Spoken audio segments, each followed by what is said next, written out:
Hello guys, I am Ozil. मेरे channel पे आपका स्वागत है। आज का वीडियो जो है हम लोग का वो हम लोग वायरिंग के ऊपर बात करेंगे, क्योंकि अब जो क्लास है जो मैं BCM की स्मार्ट यूनिट जो होता है उसके ऊपर, और जो भी जो control module ABS other air bag हो गया, वो सब के सर्किट के ऊपर बात करूँगा।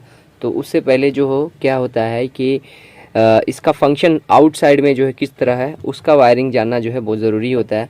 तो हम लोग जो है आज उसके ऊपर बात करेंगे, जो होता है फ्रंट वाइपर। तो फ्रंट वाइपर में जो यूज़ में जो लाता है ये ECM में, ये जो मैं यूज़ कर रहा हूँ ये इसके लिए, क्योंकि ये ब्लैंक पेपर पे ना कैमरा ब्लर हो जाता है। इसके लिए जो मैं यूज़ कर रहा हूँ, जब मैं राइटिंग कर लूँगा तो उसके ऊपर फोकस हो जाएगा, तो ये मैं हटा दूँगा। ऐसा है। तो जैसा कि पता है कि डायग्राम में कि फ्रंट वाइपर वायरिंग इसका जो है किस तरह से जो है वायरिंग होता है। वर्किंग तो सबको पता है कि हम लोग वर्किंग करते हैं तो ये ऑन हो जाता है, लेकिन किस तरह से जो है ये स्टेप बाय स्टेप किस तरह से काम करता है उसको हम लोग आज समझेंगे। तो सबसे पहला जो है, हर गाड़ी में एक बैटरी होता है जो सिमिलर होता है। बैटरी का जो है एक पॉजिटिव सिरा और एक नेगेटिव सिरा होता है। नेगेटिव को जो है मैं शो करूँगा ब्लैक से, और पॉजिटिव को जो है मैं शो करूँगा रेड से। तो जैसा ही जो है ये एक पॉजिटिव होएगा, पॉजिटिव से आगे निकलेगा, वैसा ही एक फ्यूज़ मिलेगा, और ये फ्यूज़ को जो है क्रॉस करेंगे। ये फ्यूज़ को क्रॉस करेंगे तो हमारे को जो है इग्निशन स्विच मिलेगा। क्या मिलेगा? Ignition switch. Ignition switch. अब इग्निशन स्विच में जो है 3 स्टेप होता है। फर्स्ट तो सिर्फ हम लोग की ऑन करेंगे, हल्का सा डालेंगे तो स्टीरियो ऑन हो जाएगा। फिर एक बार ऑन करेंगे तो ACC ऑन होता है। फिर दूसरी बार जब ऑन करेंगे तो मेन निकलता है 12 वोल्टेज। दूसरी बार ऑन करेंगे तो उसको जो है सेकेंड स्टेप बोलते हैं। ठीक है, सेकेंड स्टेप। जब सेकेंड टाइम जब हम लोग उसको ऑन करेंगे तो ये यहाँ से 12 वोल्ट निकलेगा, फिर एक फ्यूज़ के थ्रू, ठीक है, फ्यूज़ बॉक्स में रहेगा, और यहाँ से जो है ये 4 जगह डिस्ट्रीब्यूट होगा। कितनी जगह? 4 जगह डिस्ट्रीब्यूट होगा, जिसके अंदर जो है कंपोनेंट जो यूज़ में लाता है या यूज़ में आता है उसको मैं बना दूंगा।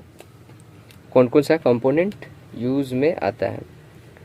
एक तो सबसे पहला जो हमारा हो जाएगा वो वाइपर कंट्रोल यूनिट होएगा। क्या होएगा? Wiper control unit. जब इसका सर्किट जब ये हो जाएगा वायरिंग के ऊपर, तो हम लोग जो है उसके अंदर का सर्किट किस तरह काम करता है उसके ऊपर जाएंगे। ठीक है, पहला जो हमारा वाइपर का कंट्रोल यूनिट हो गया। दूसरा जो है हमारा वाइपर मोटर रहेगा। क्या रहेगा हमारा? ये जो है हमारा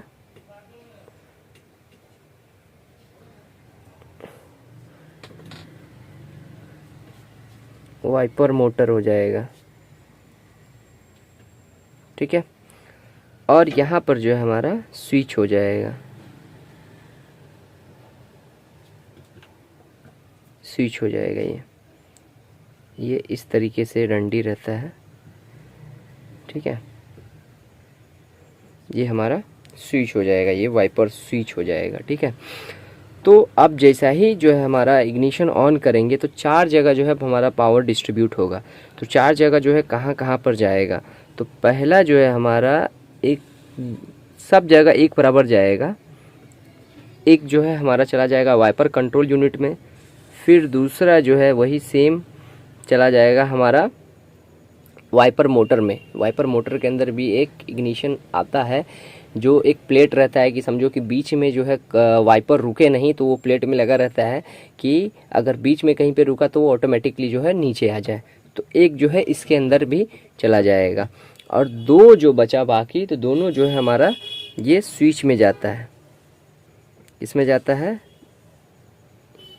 ये वाइपर कंट्रोल मॉड्यूल हो गया, ये वाइपर मोटर हो गया, ये जो हो गया हमारा वाइपर स्विच हो गया।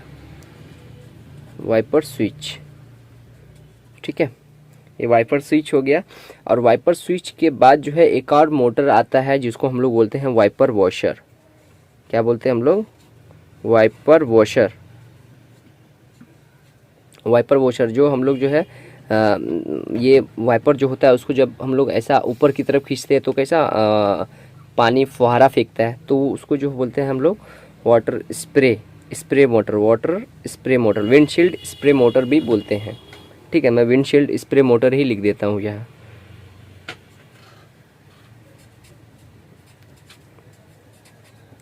Windshield spray motor.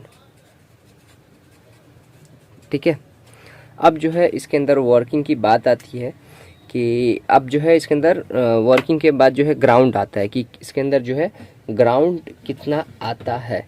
तो जाहिर सी बात है एक जो है इसके अंदर जो है ग्राउंड हो जाएगा और जो है एक ग्राउंड जो है इसके अंदर हो जाएगा, वाइपर मोटर के अंदर परमानेंट एक ग्राउंड हो जाएगा। ठीक है, और एक ग्राउंड जो है इसके अंदर जो है इसके अंदर परमानेंट हो जाएगा।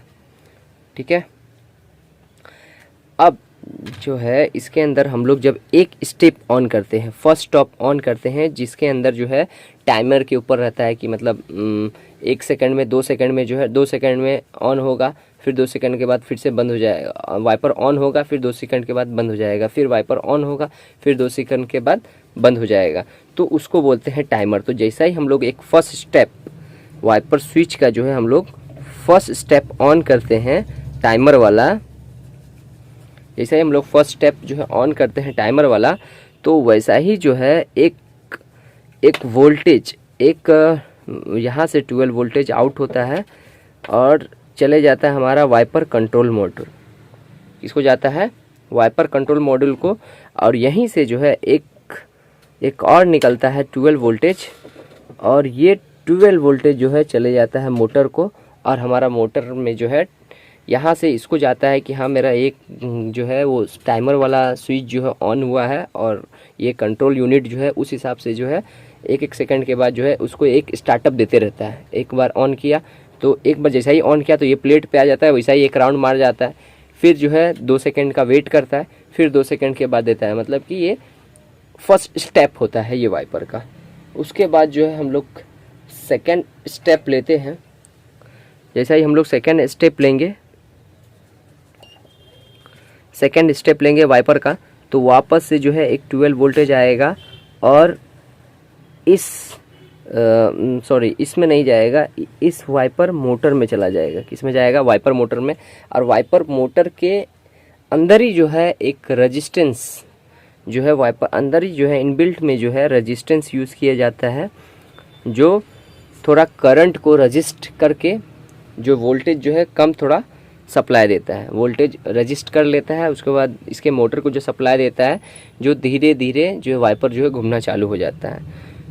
फिर जब लास्ट वाला थर्ड स्टेप जो होता है, थर्ड स्टेप में क्या होता है, फुल बैटरी वाला जो भी होता है वोल्टेज, पूरा वोल्टेज जो है आकर ऑन हो जाता है, और पूरा वोल्टेज जो है ये ऑन होने लग जाता है। मतलब फुल वोल्टेज से जो है ये चलने लगता है वाइपर, फुल वोल्टेज से।